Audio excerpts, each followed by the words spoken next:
Hi, Saurabh. Hi, Deepak sir. Hi, Brenda. Hi. Hello, Harish sir. Hello. I'm sorry, I can't see people because I'm on my laptop. But hi No to No, worries, everyone. no no, worries. that's okay. Doesn't matter.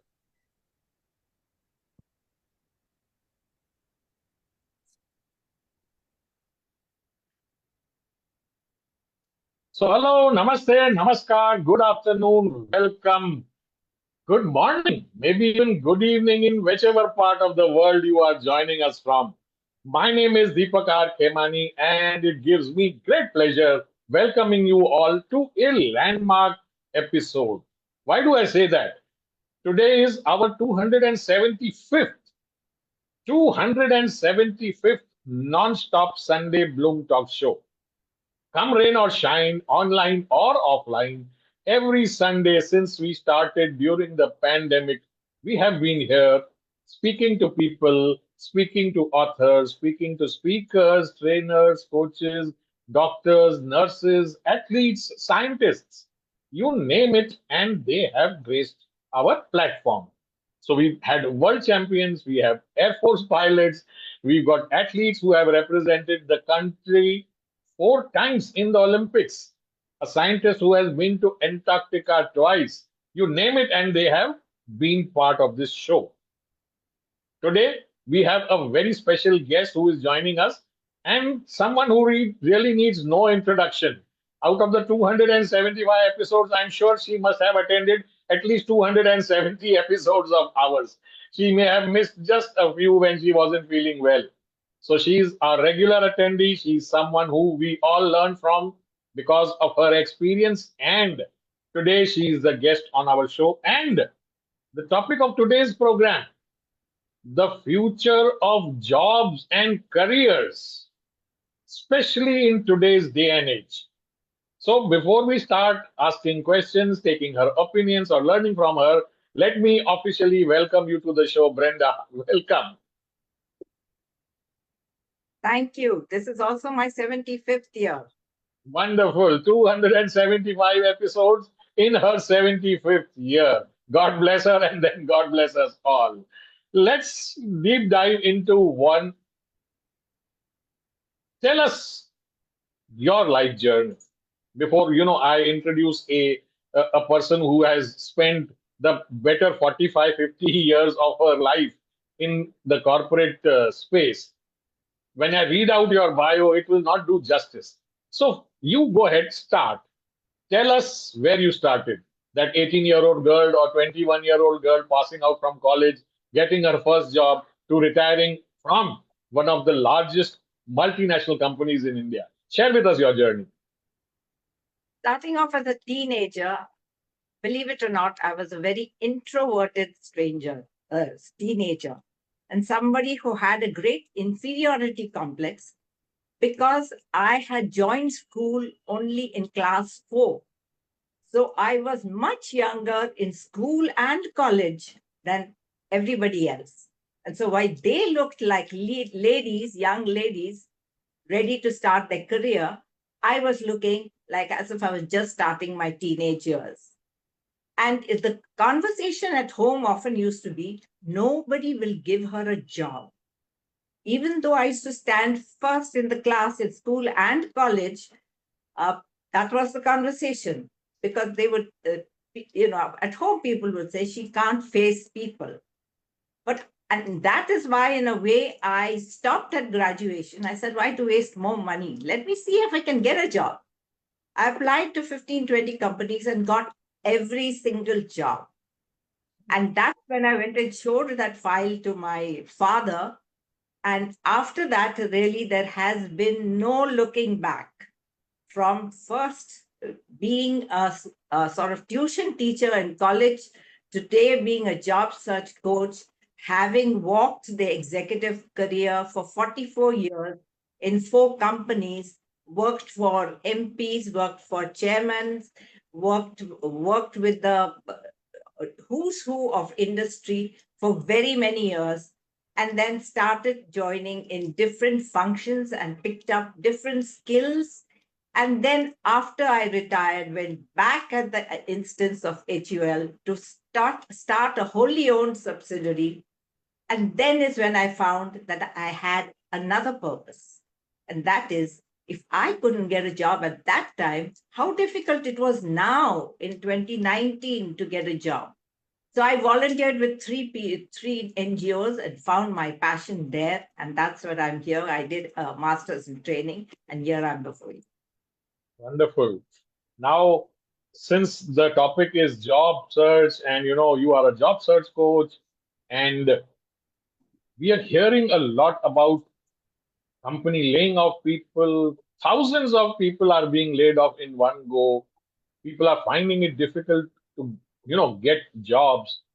Before I ask you about what's going on now, I want you to tell us the difference between a person joining an organization or taking a job 44 years ago to today.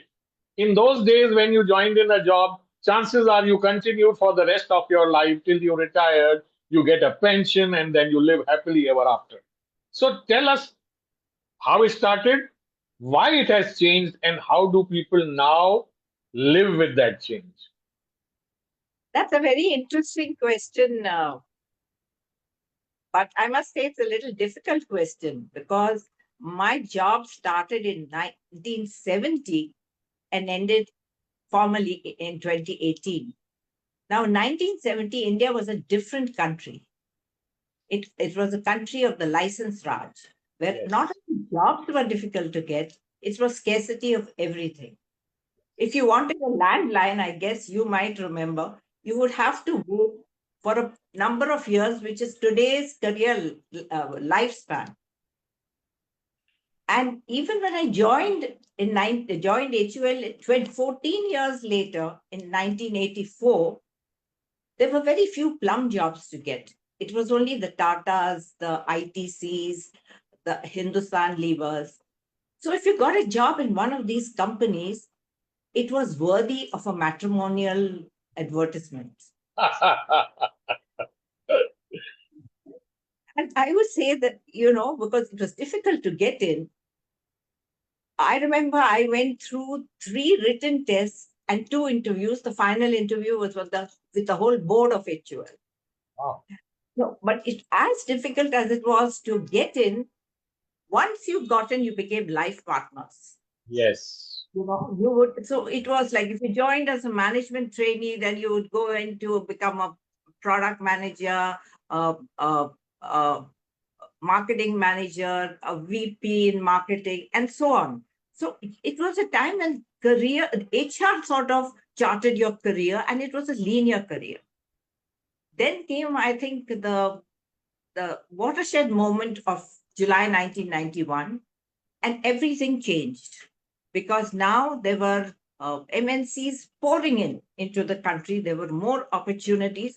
And what happened is their coming in changed the social contract of employer and employee real time. Yeah. It was no longer seniority. It was meritocracy. And then I think we had the COVID, which disrupted everything. Careers were no longer somewhere we go to, but something we do. So COVID sort of made geography history because you could do a job anywhere, anytime. And that work from home brought in that concept of work balance. And now it also brought in concepts like VUCA, that is volatility, uncertainty, and complexity, ambiguity. And people were talking about all these things. And now suddenly we are in an age of AI where even the concept of a job, will you have a career, is in stake. People are all worried about, will AI take away my career? Someone said, I'm not worried that AI will take away my career. I'm more worried that someone using AI tools will do my job better and faster. Yeah. We are today, and also we are no longer attaching our job is no longer attached to our identity. We are looking for a holistic experience, especially Gen Z. They're looking to Yeah. fly in all aspects. So Yes. starting with the financial aspect, L is for learning. They want to learn. O is for outreach and serving and purpose. Uh, U is for rebuilding relationships. R, rest and recreation, and also success and goals and health. So the whole concept has changed. Yeah. I can't but not forget this line which you said. You know, geography has become history, which means you no longer need to be in that same city or the same country working for the company and getting jobs done. We all know that there was this work from home concept during COVID, but we've now gone back to work from office again. So the fact that these companies could get things done when their employees were working from home, and chances are the productivity was still higher because you end up spending 2.5 hours, commuting to your place of work and then coming back. Why didn't they allow work from home to continue? There were two sort of sides of it, but I personally think it will continue in some form or another, especially in an AI age. The main things were people were missing the coffee station chat. We were missing the interaction. There was also work from home had sort of divided the the employees in such a way that those who came to work were thought, or others thought, that they will be better seen, more visible, get higher priority Yeah, in uh, in their promotions, and their growth would accelerate. As well as what happened is that employers started being a little skeptical, and they started sort of monitoring the amount of time people were spending at their desk. And yeah, we are very clever. People started putting on their devices without actually being there. So all this was, and these are the yeah, some reasons why people decided to go back. But there's a lot of resistance, I think, on down the line among employees to go back, and they're practically being forced to go back, especially in countries like the US, to keep hmm, their job. And I yeah, think in the AI world, when jobs are themselves diminishing, the work from home will become more normal. I think even the 5 day week will become a lesser day week. yeah. Just 2 or 3 days back, I was reading this report, which actually is a little bit surprising and sometimes a little bit humorous too, where Cognizant has said that they will monitor inactivity on the of the employees when they are sitting on their laptop. How many seconds or how many minutes nothing happened, just to see whether that employee was working or not. So really, I mean, this is taking it to the extreme. Your views? Yeah, this is actually happening. And since there is proof of that, employees are resisting that. Yeah, And started just as the employers were ghosting people for jobs when those jobs are not actually existing. yeah, Employees started ghosting it was called the silent resignation. They were yeah, resigned from yeah, being there, and that is the truth. I see that Saurabh is asking, what about hybrid? Will it stay? It will stay, because there will be some jobs which cannot be done entirely from home, like, say, research yeah, or education or medical. So, yes, there will be a combination, I think. yeah. Also, how easy or difficult is it for an employer to fire, a few employees? We are hearing that these big organizations, Microsoft and Facebook and Intel, are laying off 5,000 workers, 6,000 workers, and 15,000 workers. How difficult is it to get these 15,000 workers either replaced or shift those jobs to somebody else? Or the thinking here is, what? Hire and fire. AI will just simply start doing what those people were doing. What about the people? Yes, this is really a people issue. Just 1 minute, I'll connect. I will charge my phone since the tech didn't work. I better keep my phone charged. Okay, I'll do that later. But yes, it is. See, labor laws, will are there in foreign countries. It is much easier.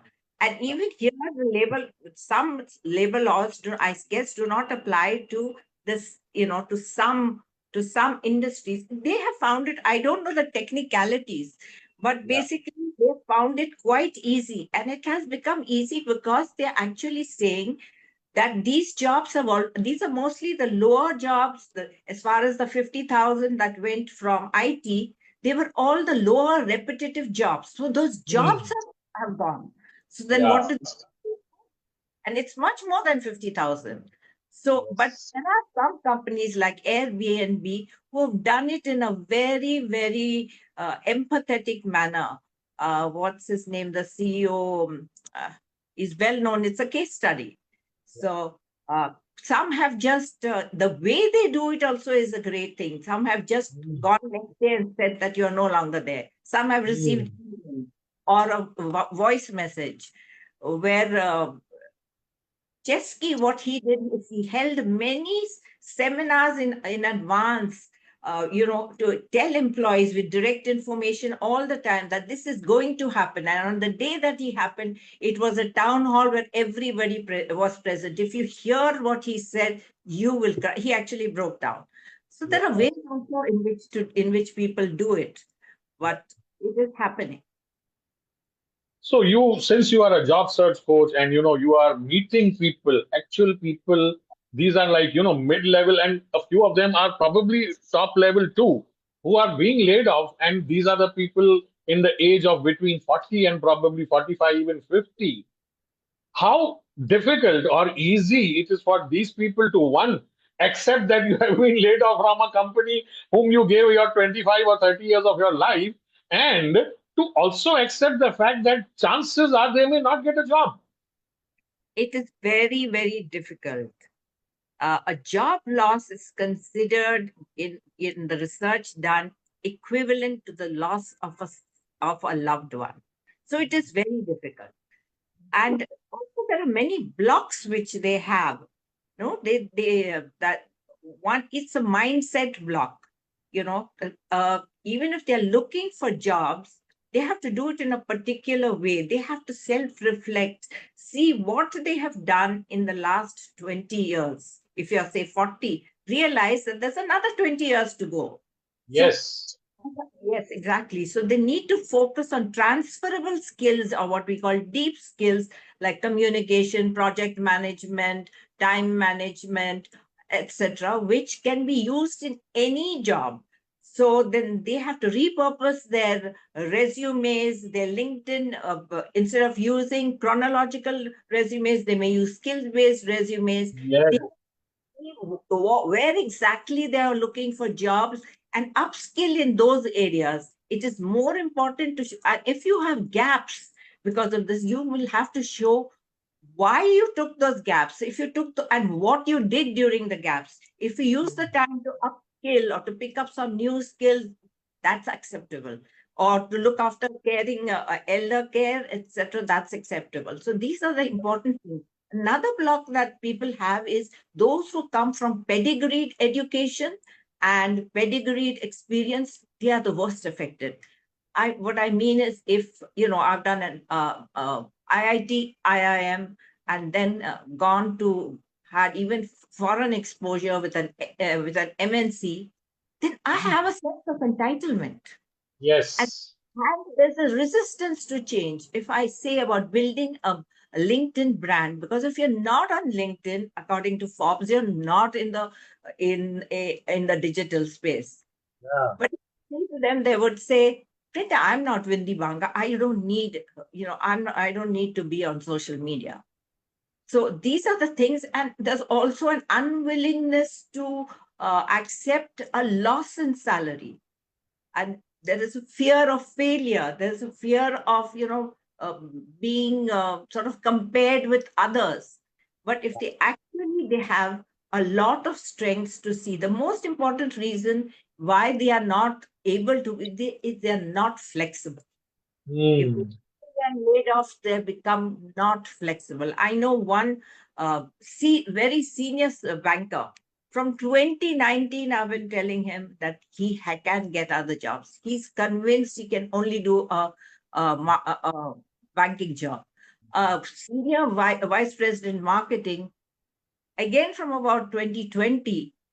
Uh, he was just looking for a job, and he said, I won't do any of these things, I'll try through referrals, etc. Now in 2024 or 2025, he has realized the sense of that, of that he needs to be, and he has got a much lower job in advertising, and he would have done much better if he had started doing all that he's doing now 5 years ago. Yeah. So again, learning number two from what you just now said, instead of having a resume that is chronologically based, it needs to be skill based. People do not want to know how many years you worked in what company. People want to know what are the skills you have so that we can hire you. So again, you also gave that example of somebody who is, probably IIT or IIM, and I was reading this social media post. It is viral from the past few days. A person who was having a 4 to 5 lakh rupee per month salary was laid off, and he says that I have somehow managed in the last 4 or 5 months with whatever savings we had. And now I see that I would be probably able to run my house only for 1 more month. So he's desperate to get any sort of a job. Where I'm coming to is this: people with, 3 or 4 lakh rupees today may not be sound a lot of money, but people with fat salaries, for some reason, do not realize that they have to probably, invest or save some money. When we were growing up, we were always taught, our parents taught us, save for a rainy day. Why don't these people realize that there will be a rainy day? Because the scene was very different 40 years ago. So actually what happened is retirement planning started around 55 or something like that. Whereas I had decided that I would be financially free by 55. And it actually did happen on one single salary, because Yeah, my husband, being very educated, IIM and an engineer, for whatever reason, could not keep a steady job and also losing on the stock market. So it was possible, to do it. It's just that people have not been aware and not taken into account the inflation that is going to come, and not really worked out. And you are an expert in this field to tell people even today what is the corpus that will be needed when they retire either early or because people are going to live up to 100. yeah. Like, this lack of awareness is, I think, what has brought many to this position.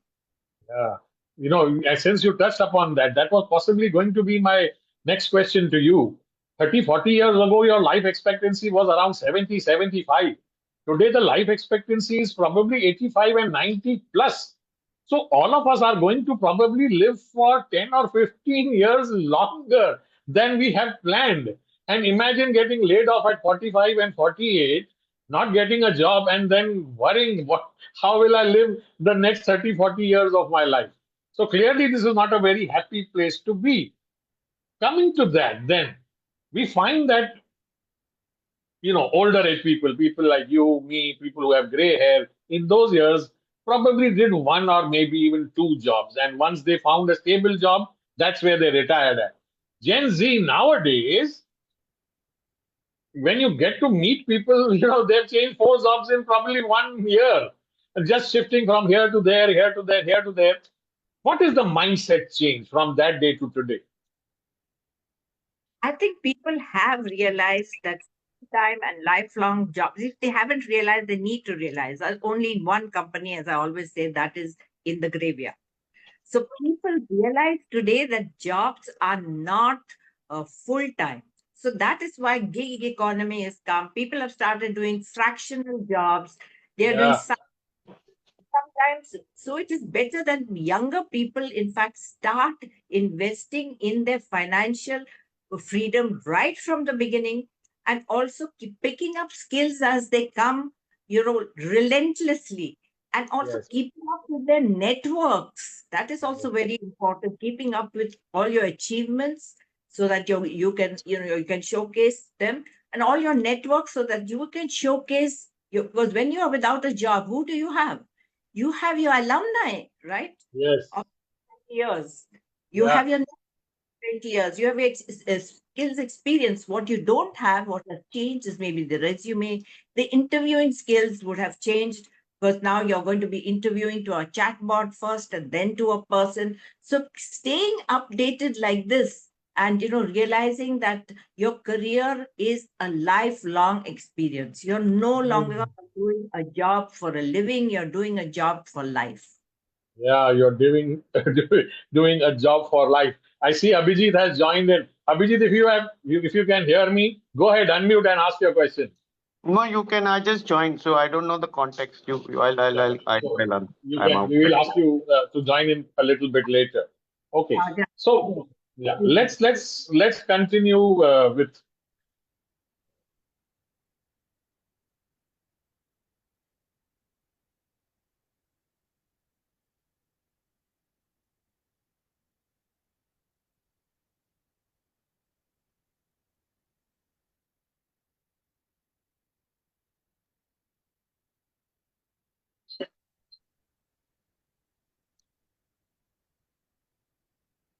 This is about being flexible when technology lets you down.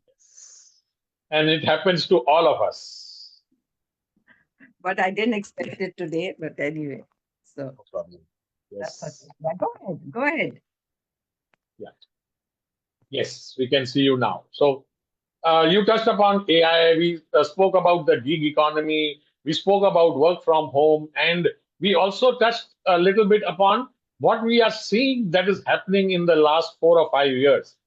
I just want you to, gaze into a crystal ball and tell us, what do you foresee in the next 2, 3, 5, maybe even 10 years? How will the job market change? Will there still be anything called a job? Or, there will be this metaverse where everything will be digital, everything will be online. There will be really no needs of hands on working. Anything that you can see. Yeah, it's very, very difficult to predict the future today, but definitely it will not be lifelong jobs, and it will definitely not be one career. If I worked in 4 companies, people will work at least 2x that number of whatever's happening today. And they will not be, there will be a lot of, I think, fractional working. Just yesterday, I met a girl who's a fractional CHRO for 3 days a week, and she has her own soft skill business on the side. So that kind of working, portfolio working, I think will become far more common, where and people actually get jobs through these portfolios, through doing projects, and they become consultants to several companies. Many of those who I know who are said pedigreed have actually become consultants to one or more than one company. So the time of the career span will get greatly compressed. I think if Uh, you're between 25 and 30, it may be 3 years or 4 years. Uh, 35 to 40, maybe a little more. If you've survived up to 55, then you'll probably retire, but it's highly unlikely. In the old days, we had the system of good service awards. And yes. for 20 years, 30 years, those watches, one of which I'm wearing right now, have become museum pieces.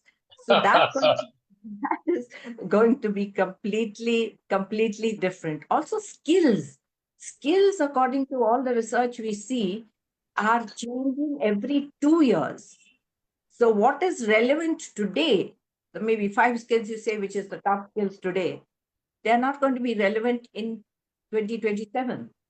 Yeah. So people will have to keep upskilling, and they will also have to. So I think even young people need to start not only looking at their income, but also income streams from a young age.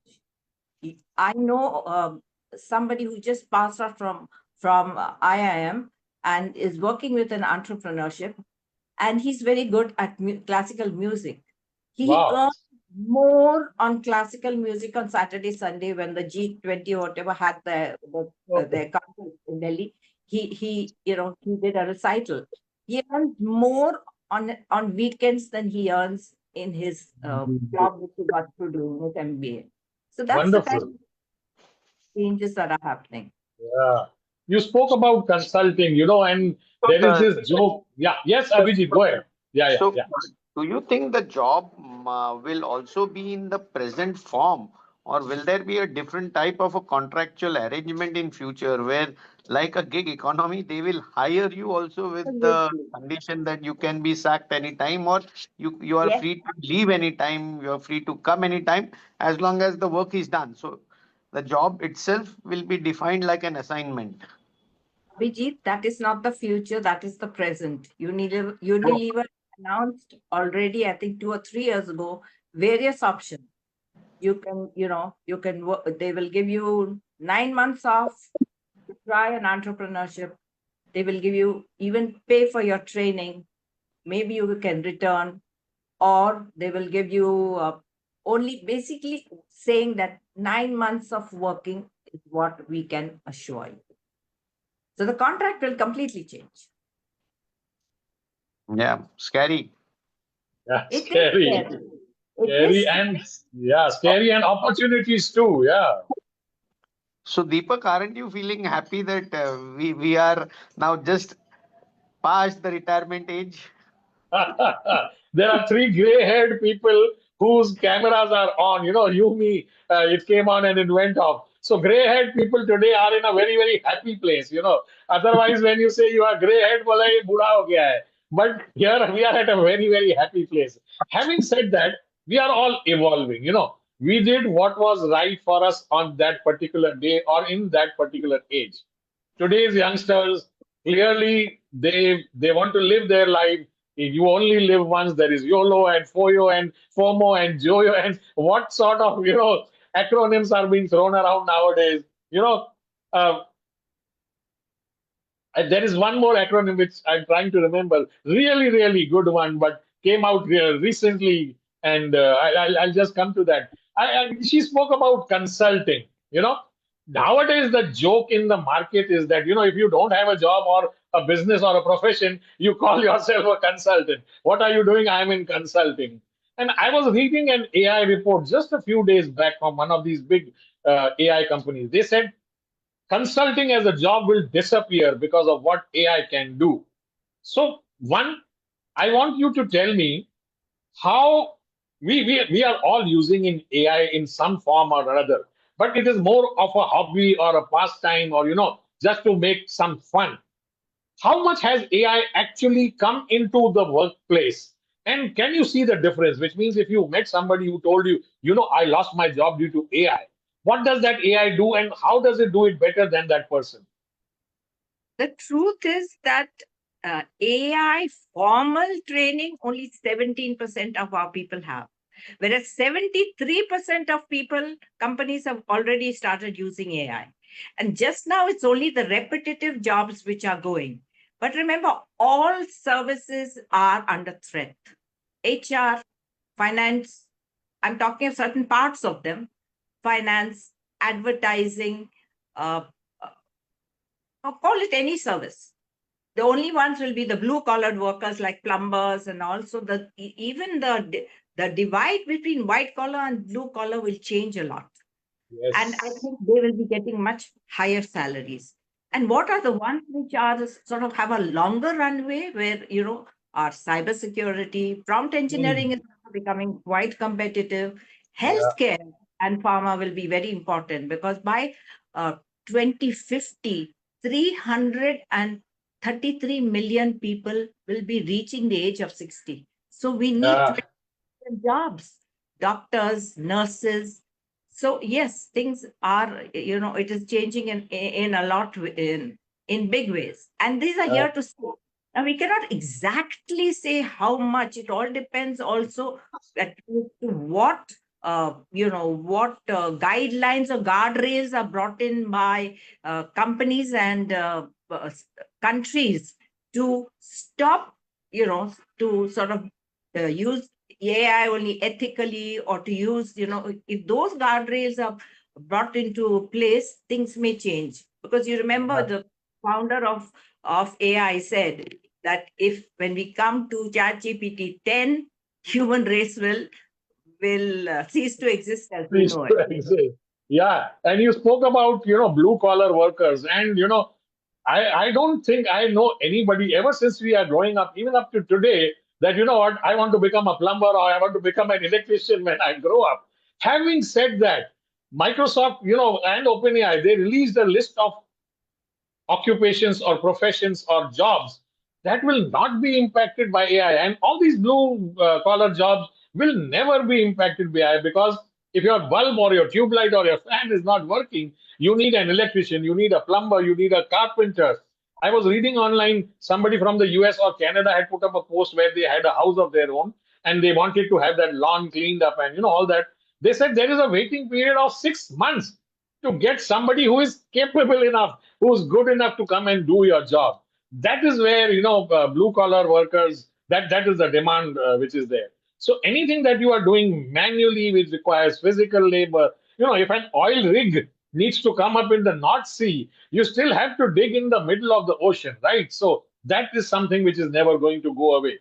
However, for most of us, especially urban and city based people who are going to their cushy AC offices, things possibly are going to become difficult.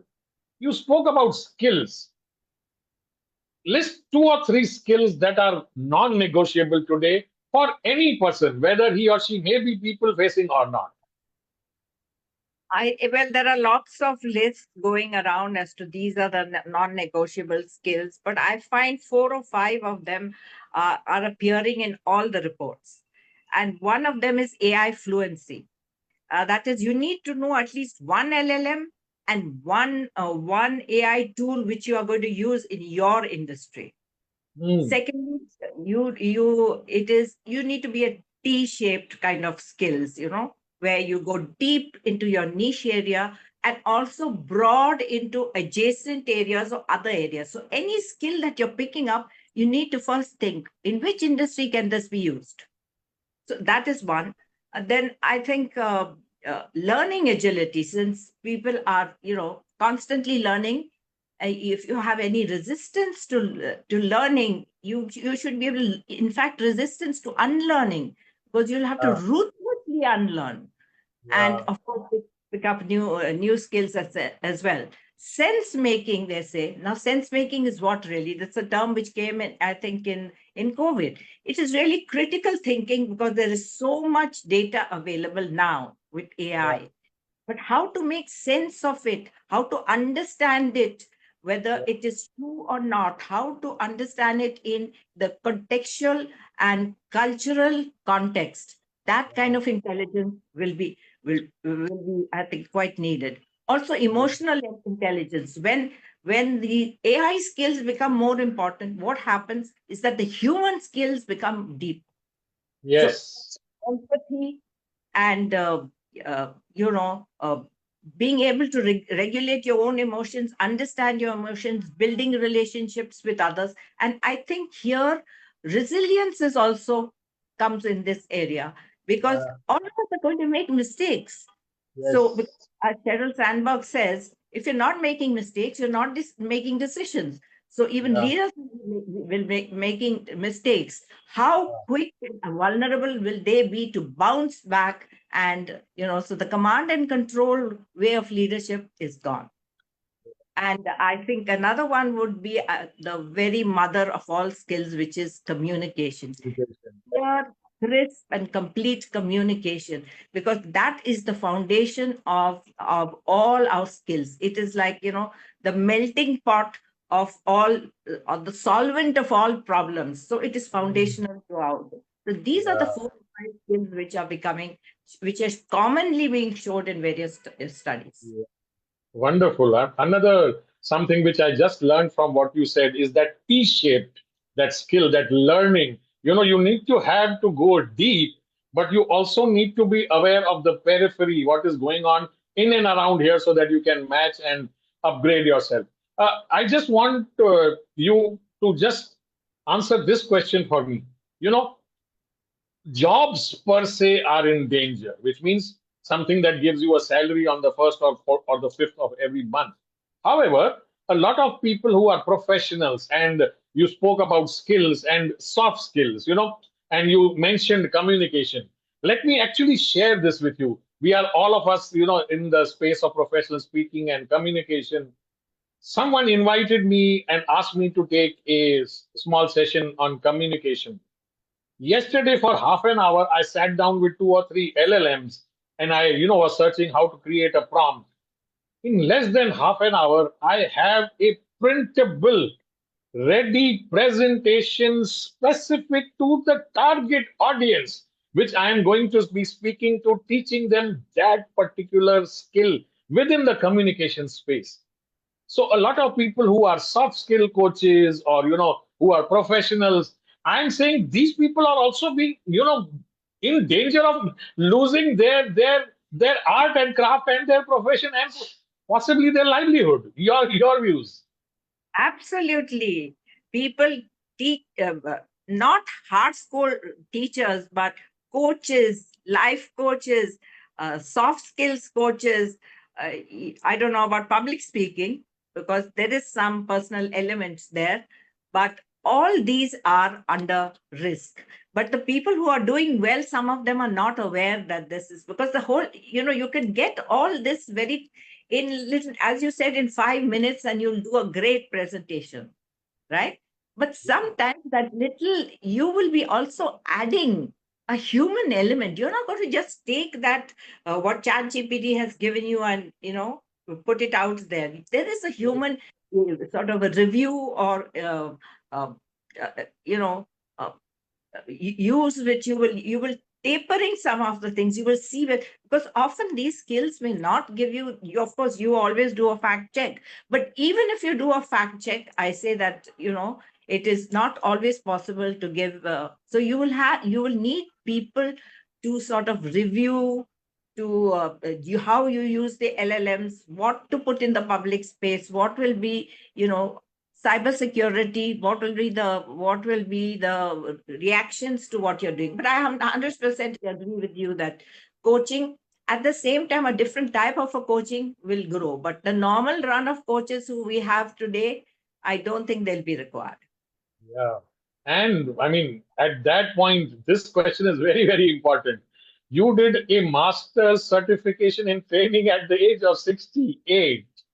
Man, so you are a great, example for all of us who understand how important it is to keep on learning, keep on becoming better, keep on getting these certifications and trainings so that you are in touch with what is happening. What is your advice to these soft skill and maybe hard skill coaches who are 35, 25, 40, 45, who think, you know what, they've cracked the code and this is that skill or that profession that is going to be there for life? No, it cannot. If I can just share my personal story as a why do I did it at 68. I started thinking about retirement when I became financially free at 55. But the icing on the cake was when HUL called me back to set up a wholly owned subsidiary. And there I completely, it was like an entrepreneurship, right from, the designing the logo to recruiting the first team to building the payment systems, the HR policies, name it. And then when I started volunteering, all the three volunteering jobs were about getting people career ready. And that's when I realized that there I have my skill. Because without any study, I had acquired coaching skills a lot and done a lot of coaching in HUL. And there were very, sort of successes. There was one Muslim girl I remember who had got the interview, but the NGO was not willing to send her. So I spent about 5 hours just concentrating on the first impression, and she got that job. Now, see these things when when you see real impact on real people, then you want to do something. And so today when I'm coaching, it's not just from experience, but it's also from from studying, from strategy, and learning the design thinking method of. So I would think that coaching also, people who are coaching will have to upskill. That the same kind of strategies are not going to work. They will Yeah. have to upskill quite a lot to know. In fact, I went for this facilitation program and spent quite a bit of money. And I don't really do facilitation, but I realized I'm getting into a project which is going to be more for the underserved sections of society where facilitation will be required. So, Hmm. although the project has not yet started, I thought I better start learning what it's all about.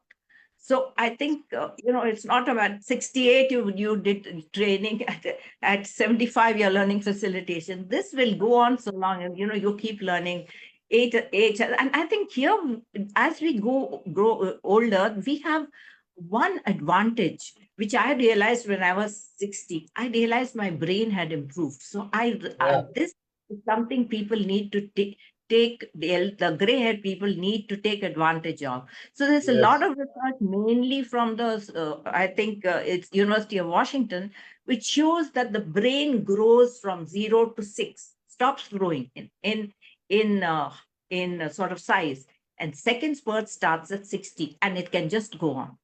Wow. So we have that capacity, and I've checked this with other research also, and that's when I said, let me try it on myself. And I Yeah. realized that it was, in fact, actually happening. Yeah. Think- And contrast this with people who retire probably at 55 or 58 or maybe even 60, thinking they've lived their life and life is now about having a drink in the evening and taking your dog out for a walk in the morning, and that's retirement. That's the time when your brain is not probably growing. Yes, it grows so long as if you have given it the fodder to grow. I Yeah. would say that. And for me, I Wonderful. think the day I started working was the day I started doing my post graduation, PhD, everything. Whatever the boss read, be he the chairman, whoever, I had read it before. So there was not a day, I think, when I was not learning. So it has become part of my nature. You, as a compounder, will know this great motivator, which the best motivational coach for anybody who says that, I don't want to learn. If you improve 0.1% every day, at the end of 365 days, you're not improving 365%, but you're improving 37 times what you were. Yes. Yes. Wonderful. Go ahead, Noel. Ask your question. Thank you so much. My only question is this particular issue about career limited to India, or you're seeing this trend elsewhere, and what are these trends throughout the geography? These trends are world over. I think in India, we have got a little more time because of the demographic dividend, which others don't have. But that will also go by 2030, by 2050, as I have said. And this is world over. But talking to people from universities and Harvard and all who have just passed out, I realized that their awareness is less. Their awareness is less. I had a friend who also was from Harvard, and his son was here just after passing out. And when I said all this to him, he looks at his father and says, "Papa, जो aunty Brenda बोलता है ये सच है क्या?" And his father said, "Every word is true." And this Yeah. guy had already got his job, he hadn't joined. So, it is world over. It is world over. Yes. That is why we are seeing people come back, not only because of Trump and the visa problem, but we are Yes. seeing people come back because people see see some value, that they will be. Also, I think one area which Indians have not really exploited is the skill arbitrage, where a person living maybe in a tier 1 or 2 or whatever city in Bombay is doing a job at Silicon Valley and enjoying the comfort of Bangalore or wherever it is. I think it will increase to at least a few million, 10, 12 million. If people are not used to, because India has a repository of talent. And we've seen it. The best scientists, the best doctors in the US are all Indians. And we've Yeah. seen how many Indians are global CEOs. So, yeah, it The is all other over. part is, yeah, the other part is just look at the GCC, the global capability centers that are coming up in India, especially in and around Bangalore. All these top multinational companies are pouring in millions and millions of dollars. So probably they see something, they know something which is maybe not visible to us at the ground. Yeah. It is visible to us. It's just that the IT people who had done other jobs have a lot of resistance to joining GCC. So I have been, like talking till people have got deaf that, okay, if you're an IT person and you're not getting a job, try a GCC. That I think we have about 9,500 now, and every week they're increasing. Every MNC is setting up the global capability centers here. The problem is the perception. People think as GCCs as the former call centers. Yes. That is why, although there are jobs going, people are not going to this because they think it's a demotion. Whereas Yeah. global capability centers today are doing strategic work. Thank you, Brenda. Do you see a comparison between Asian market and Western markets? Or you're just comparing India versus them? I have not studied the full Asian markets completely, but I think, like, say, Singapore and the more developed countries would be facing the same kind of problem. I Okay. cannot say for say Hong Kong, and when people speak to people from Hong Kong, etc., they say, what is all this? So I'm not sure. I haven't studied that data. Thank you. Thank you. Thank you, Noel, for asking those questions. Anyone else? That's one thing for me. I'd be sure that when I finish this podcast or whatever talk, the first thing I'll be doing is researching Noel the question that was asked. Yes, the Asian market. Yes, of course. Sebi, go ahead. Hi, good afternoon. Sorry, Good I jumped in afternoon. a little late. Sure, sure. I come across people who are, touching 50s, and then they want to, they at a stage where they don't want to, they feel the fear of not getting a job, and then they also have an urge to join as an entrepreneur. So they are.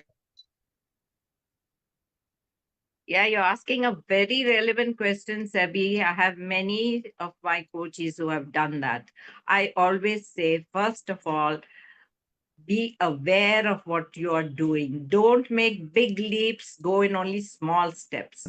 Yeah. Start while you're still working and you're doing some entrepreneurship side by.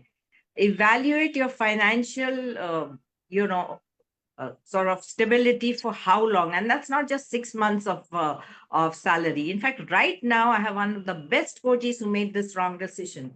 He went into entrepreneurship a little too early, and although he could get a job any day, really one of the outstanding coaches, he writes to me nowadays, life is getting tougher by the day. So I think people need to know, what are you good at? what Yes. what are your skills? Is that your passion? Can you be paid for it? How long will you be able to sustain yourself? Will you be able to get funding? There's a lot to be, you can't just think now entrepreneurship and jump into it. I Yeah. would say small steps, not big leaps. Thank you, thank you. Thank you, Sebi. And a personal question to Brenda here. We all know, and for those who don't know, she's battled cancer and won. So, a cancer survivor. How difficult or easy is it to bounce back? Uh, you know, you are retired, you are financially free, you are trying everything to help people in the world, you are coaching people, and suddenly one day your doctor tells you you are diagnosed with cancer. I think the first question would come to any person mind is, why me? I mean, what have I done? I've been good to everybody in my life, and then why me?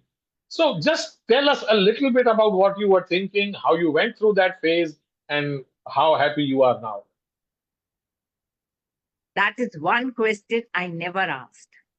When I got the diagnosis, I was alone with in the house, and my daughter-in-law had come over. I already knew it was cancer, and my first thing was I just looked up and said thank you, and she was shocked.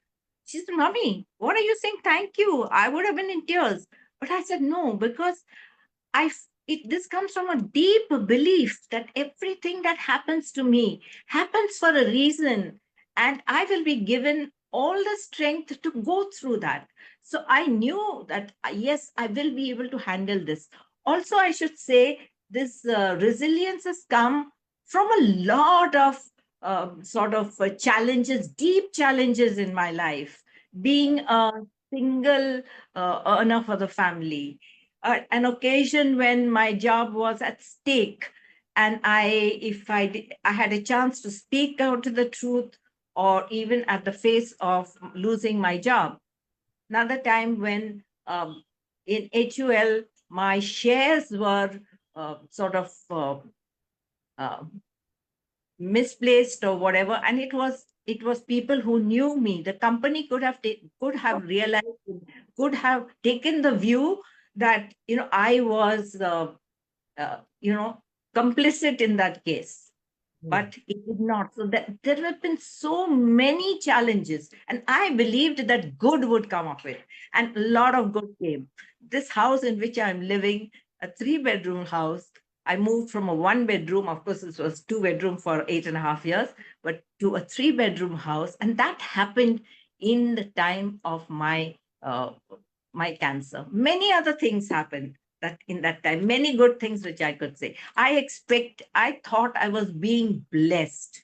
Now you will wonder why I think that way. Because I said it is like, suffering in this world has to be there. If Yeah. you have been the job, a very difficult job, and Hmm. whose help are you going to ask for? Are you going to Yeah. ask for your friend's help or your enemy's help? Yeah. Right? You're going to ask for help from a friend. Right. So if you have been given this, it is because you're considered a friend. Right? Yeah. You have a chance to, grow in some way during that. It's a very different way of thinking. I've Yeah. always been saying in my life at work, and people never believed me, that I live as if it is the last day of my life every day. Look at Yeah. Uh, how exactly. Exactly. Yeah. how negative and all. But they Yeah. started believing it when I got cancer. Yeah. Yeah, I say that, it's very easy to say that, live like it's the last day of your life, but to go through that period, to go through that pain and suffering, and as you said, the importance of friends and family, that support system. In the beginning, you said, be part of these alumni groups who will probably, because they know you, they understand you, they are in that same space, same age, they will be able to help you. Before we officially close this wonderful session today, what is that message, that one message you would like to give today's people? One, to that younger crowd, 20, 25, 28, and to this other crowd, which is 30, 35, 40. So just starting out newbies and those mid-career crisis. I want a message for both of these people. I would say for those who are starting out, treat every job as a learning, not an earning. Yeah. Believe, act as if it is your business and you're the CEO of that business. And remember, career is only a part of you. It's not your autobiography. So Theodore Roosevelt has said the best prize life can give you is the chance to work hard on work that is worth doing. So if you have Hmm. a job, it is a gift. So Yeah. build on it, grow it, and always better days will be ahead of you. Hmm. And for those who are, the older, crowd, I would say it's never too late to to change. And you're not going to, you don't do your job alone. Remember, Yeah. as you said, it takes a village to grow a child. It also takes a village to grow a career. Because Yeah. imagine the number of people who have mentored you, coached you, encouraged you, advocated for you. They Yes. also need to give back now the same of what you have received. So I would say become a giver at least at this stage. As Yes. Adam Grant has said in his book, Give and Take. There are three types of people: givers, takers, and matchers. Yeah. Givers will ultimately reach higher, even though the takers may go ahead in the beginning. So be Yes. of service, be, like if sharing opportunities, engage with people, sharing resources will always build you trust.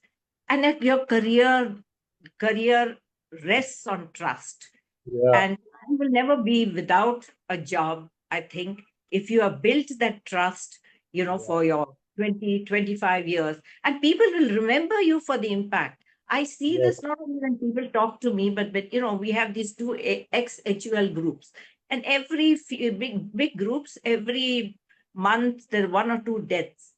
And people don't say he was a wonderful person, he was this, he was that. Everybody shares one incident where that person impacted him. And Yeah. that's social impact. So I think when you are reaching this age, social impact and purpose becomes more important. When you're 30, you really don't care. When you're between this is Deloitte study. Yeah? When you're 35 to 40, okay, you got married, you got children. But when you're 45 plus, you see the need of that leaving a social impact and purpose and meaning in your life. So I think that for only you will find a purpose and a meaning in your life as I have found. Just before we close, I'd like to say this. I was watching a reel the other day, and there it said, you know what? 0 to 25, you learn. 25 to 50 you earn, and 50 to 75 you return. So earn, learn, and return. That is what is called giving back to society. And what a better example than Brenda, who's giving back to society, to people, to youngsters, to coaches, and her trainees. 75 years of experience she has of resilience, of fighting through difficult moments, learning and emerging victorious. Sebi, you want to say anything, or I will officially close? No, sir. I think you said it all. I am very much closer to enter the return stage.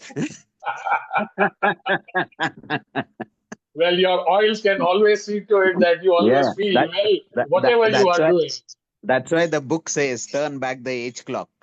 Turn back the age clock, And on that, as I've always said, remain that child forever. Don't ever grow up. Because the child only knows that when you fall, you have to get up. There is no option. The child will never cry, why I fell down, won't complain to God, why you made me fell down. The child knows and understands that's built into inside him or her that, you have to fall, only then you will get up again and you will fall again. So never grow up. Harishji, final word. Brenda, very inspiring. I must confess today that you have come to this stage where you need to share your wealth of experience and knowledge to the world. Do it more often and let them learn that it is important for them, that they need to learn now than never. So, very inspiring, and thank you very much. I was happy listening to you today. I am blessed. Thank you. Thank you. Thank you, Harissa, for sharing your thoughts. Thank you, Brenda, for joining in and sharing 44 plus years of your experience, starting from your teens till today. 75 is not old age, as they say. 75 is the new 45 probably for her because she has coaches who are 35, 40, 45, even 55. And she's showing them how to live and how to live well, how to get back into the force. And as Sebi says, this is just the beginning. Thank you, everyone, for joining in. See you next Sunday on the 276th non-stop Sunday Bloom Talk Show. God bless you. God bless Thank you. you. God Thank bless us you all. so much. Thank you, Brenda. Thank you. Thank you. Thank Thank you. you. Thank you. Thank you.